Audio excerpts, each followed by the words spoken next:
Sei que despertei e que ainda durmo. O meu corpo antigo, moído de eu viver, diz-me que é muito cedo ainda. Sinto-me febril de longe, peso-me não sei porquê. Num torpor lúcido, pesadamente incorpóreo, estagno, entre um sono e a vigília, num sonho que é uma sombra de sonhar. Minha atenção boia entre dois mundos e vê cegamente a profundeza de um mar e a profundeza de um céu.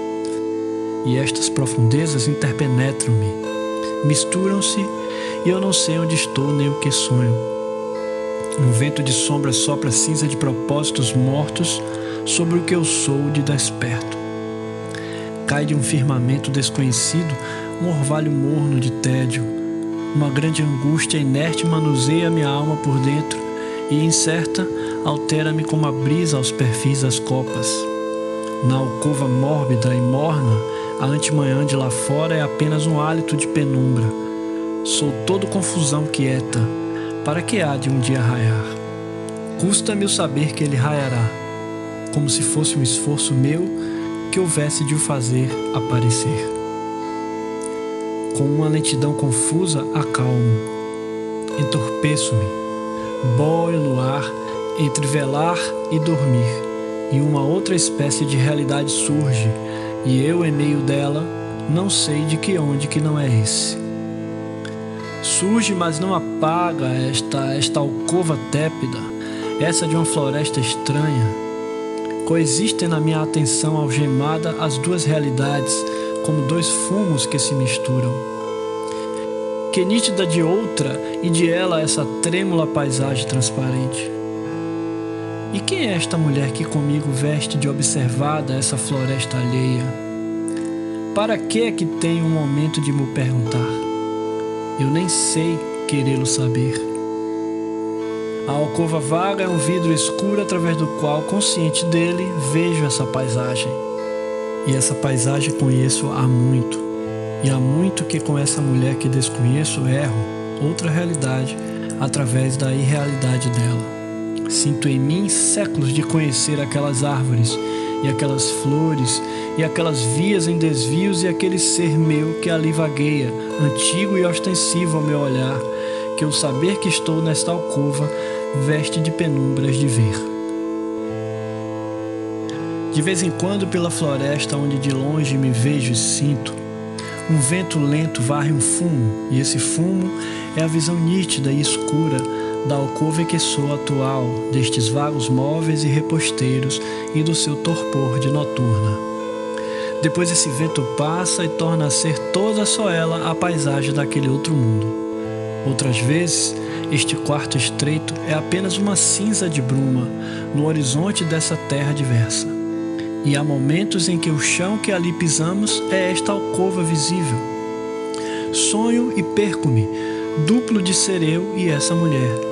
Um grande cansaço é um fogo negro que me consome. Uma grande ânsia passiva é a vida que me estreita.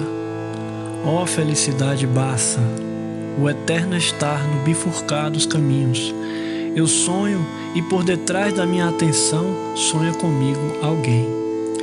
E talvez eu não seja senão um sonho desse alguém que não existe. Lá fora, a antemanhã tão longínqua, a floresta tão aqui ante outros olhos meus. E eu, que longe desta paisagem quase a esqueço, é ao tê-la que tenho saudades dela, e é ao percorrê-la que a choro e a ela aspiro. As árvores, as flores, o esconder-se copado dos caminhos. Passeávamos às vezes de braço dado sob os cedros e as olaias, nenhum de nós pensava em viver. A nossa carne era-nos um perfume vago e a nossa vida um eco de som de fonte. Dávamos-nos as mãos e os nossos olhos perguntavam-se o que seria o ser sensual e o querer realizar em carne a ilusão do amor. No nosso jardim havia flores de todas as belezas, rosas de contornos enrolados, lírios de um branco amarelecendo-se, papoulas que seriam ocultas se o seu rubro lhes não espreitasse presença, violetas pouco na margem tufada dos canteiros miosótis mínimos, camélias estéreis de perfume. e, pasmados por cima de ervas altas, olhos, os girassóis isolados, fitavam-nos grandemente. Nós roçávamos a alma toda, vista pelo frescor visível dos musgos, e tínhamos, ao passar pelas palmeiras, a intuição esguia de outras terras. E subia-nos o choro à lembrança, porque nem aqui, ao sermos felizes, o éramos. Carvalhos cheios de séculos noldosos faziam tropeçar os nossos pés nos tentáculos mortos das suas raízes. Plátanos estacavam, e ao longe, entre árvore e árvore de perto, pendiam, no silêncio das latadas, os cachos negrejantes de uvas. O nosso sonho de viver ia adiante de nós, alado, e nós tínhamos para ele um sorriso igual e alheio, combinado nas almas sem nos olharmos, sem sabermos um do outro, mais do que a presença apoiada, um braço contra a atenção entregue do outro braço que o sentia. A nossa vida não tinha dentro, éramos fora e outros. Desconhecíamos-nos como se houvéssemos aparecido às nossas almas depois de uma viagem através de sonhos. Tínhamos-nos esquecido do tempo, e o espaço imenso empequenara-se-nos na atenção. Fora daquelas árvores próximas, daquelas latadas afastadas, daqueles montes últimos no horizonte, haveria alguma coisa de real? De merecedor do olhar aberto que se dá às coisas que existem? Na clepsidra da nossa imperfeição, gotas regulares de sonhos marcavam horas irreais. Nada vale a pena, ó meu amor longínquo, senão saber como é suave saber que nada vale a pena. O movimento parado das árvores, o sossego inquieto das fontes, o hálito indefinido do ritmo íntimo das seivas, o entardecer lento das coisas, que parece vir-lhes de dentro e dar mãos de concordância espiritual ao entristecer longínquo e próximo à alma do alto silêncio do céu, o cair das folhas, compassado e inútil, pingos de alinhamento em que a paisagem se nos torna toda para os ouvidos e se entristece em nós como uma pátria recordada. Tudo isto, como um cinto a desatar-se, cingia-nos incertamente. Ali vivemos um tempo que não sabia decorrer, um espaço para que não havia pensar em poder se medi-lo, um decorrer fora do tempo, uma extensão que desconhecia os hábitos da realidade no espaço. Que horas, ó companheiro inútil do meu tédio, que horas de desassossego feliz se fingiram ali, horas de cinza de espírito, dias de saudade espacial, séculos interiores de paisagem externa. E nós não nos perguntávamos para que era aquilo que não era para nada. Nós sabíamos ali, por uma intuição que por certo não tínhamos, que este dolorido mundo, onde seríamos dois, se existia, era para além da linha externa onde as montanhas são hábitos de formas, e para além dessa não havia nada. E era por causa da contradição de saber isto que a nossa hora de ali era escura como uma caverna em terra de supersticiosos, e o nosso senti-la era estranho como o perfil da cidade mourisca contra um céu de crepúsculo outonal. Orlas de marés desconhecidas tocavam no horizonte de ouvirmos praias que nunca poderíamos ver, e era-nos a felicidade escutar, até em vê-lo em nós, esse mar onde sem dúvida se engravam caravelas com outros fins em percorrê-lo que não os fins úteis e comandados da terra. Reparávamos de repente, como quem repara que vive, que o ar estava cheio de cantos de ave, e que, como perfumes antigos em cetins, o marulho esfregado das folhas estava mais entranhado em nós de que a consciência de o ouvirmos. E assim, o murmúrio das aves, o sussurro dos arvoredos e o fundo monótono esquecido do mar eterno punham à nossa vida abandonada uma auréola de não a conhecermos. Dormimos ali acordados dias, contentes de não ser nada, de não ter desejos nem esperanças, de nos termos esquecido da cor dos amores e do sabor dos ódios. Julgávamos-nos imortais. Ali vivemos horas cheias de um outro sentirmo-las, horas de uma imperfeição vazia e tão perfeitas por isso, tão diagonais à certeza retângula da vida, horas imperiais depostas, horas vestidas de púrpura gasta, horas caídas nesse mundo de um outro mundo mais cheio de orgulho de ter mais desmanteladas angústias. E doía-nos gozar aquilo, doía-nos, porque apesar do que tinha de exílio calmo, toda essa paisagem nos sabia a sermos deste mundo. Toda ela era úmida de um vago tédio, triste e enorme e perverso, como a decadência de um império ignoto. Nas cortinas da nossa alcova, amanhã é uma sombra de luz. Meus lábios, que eu sei que estão pálidos, sabem um ao outro a não quererem ter vida. O ar do nosso quarto neutro é pesado como um reposteiro.